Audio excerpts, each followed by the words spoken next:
Cette nuit-là, tout changea. La soirée avait commencé comme d'habitude.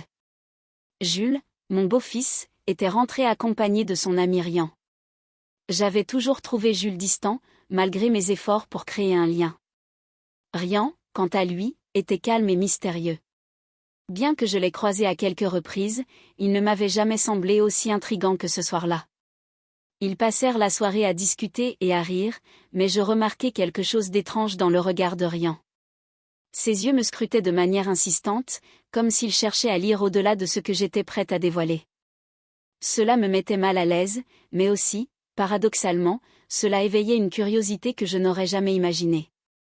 La nuit s'avança, et je me retirai dans ma chambre. Je pensais que tout serait bientôt calme, mais un léger coup à la porte me fit sursauter. Lorsque la porte s'ouvrit lentement, je vis Rian debout dans l'embrasure, une ombre inquiétante projetée par la lumière du couloir. « Je n'arrive pas à dormir », dit-il doucement, presque comme s'il cherchait une excuse pour entrer. Je lui demandai de repartir, mais il ne bougea pas, s'assit sur le bord du lit. Un moment suspendu, lourd de non-dit. C'est à ce moment-là que Jules apparut, sans surprise, comme si cette scène faisait partie d'un plan préétabli. Il entra calmement, s'assit, et commença à parler d'un sujet qui me glaça. « Maman, on voulait te montrer quelque chose. On pense que tu es spéciale. » La situation devint insoutenable. Ce n'était pas un simple malaise, mais une prise de pouvoir, une tension palpable que je ne pouvais ignorer. Je tentais de repousser leurs avances, mais leur insistance me perturbait profondément. Ils finirent par quitter ma chambre, mais la nuit ne me laissa pas en paix. Au fil des jours, l'atmosphère devint de plus en plus lourde. Jules et Rian se retrouvaient toujours ensemble, partageant des regards et des sourires que je ne comprenais pas. Je les entendais parler à voix basse, comme s'ils tramaient quelque chose, et leur rire silencieux me laissait un goût amer. Un soir, en passant près de leur chambre, je vis une lumière étrange sous la porte, accompagnée d'un murmure rythmé, comme une incantation. Mon cœur battait à toute allure. Je savais que quelque chose n'allait pas, mais je n'arrivais pas à comprendre ce qu'ils étaient en train de faire. Je me sentais isolée, abandonnée par mon mari, toujours occupé par son travail. Quand j'essayais d'en parler, il balayait mes inquiétudes d'un revers de la main, me disant que je m'inventais des histoires. Un soir, Jules me demanda de les rejoindre dans le salon.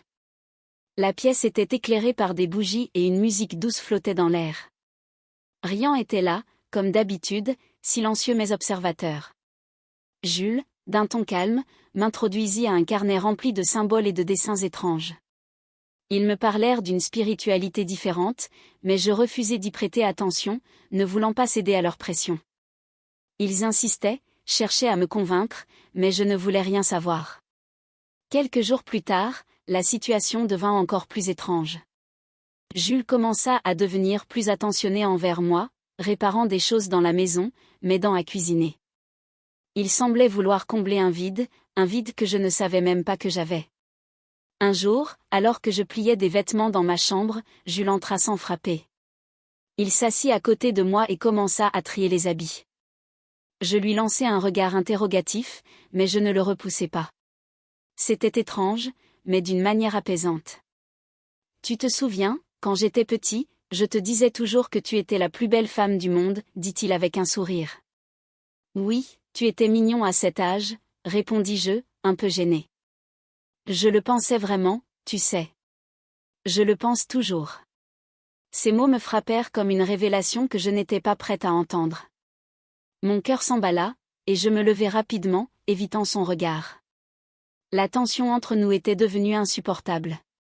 Quelques jours plus tard, un soir, Jules prépara un dîner spécial. Les bougies étaient allumées, et l'atmosphère était étrange. Il me regarda intensément et me dit : « Maman, tu mérites d'être heureuse.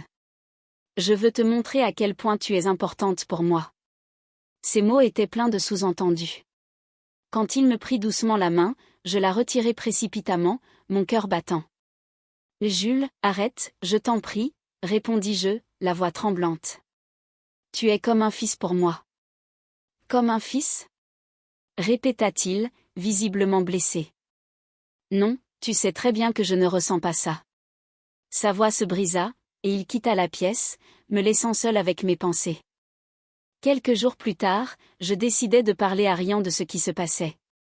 Il m'écouta en silence, contre toute attente, me répondit calmement. Jules t'a toujours idéalisé. Peut-être qu'on n'aurait jamais dû l'impliquer autant dans notre vie.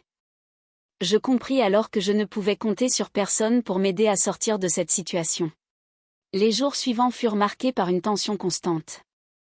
Jules et Rian semblaient se rapprocher de plus en plus, et moi, je me sentais écrasée par un poids insupportable. Un soir, alors que nous étions seuls à la maison, Jules se tenait derrière moi, dans la cuisine, et posa une main sur mon épaule. « Tu es tendu ?» me dit-il doucement.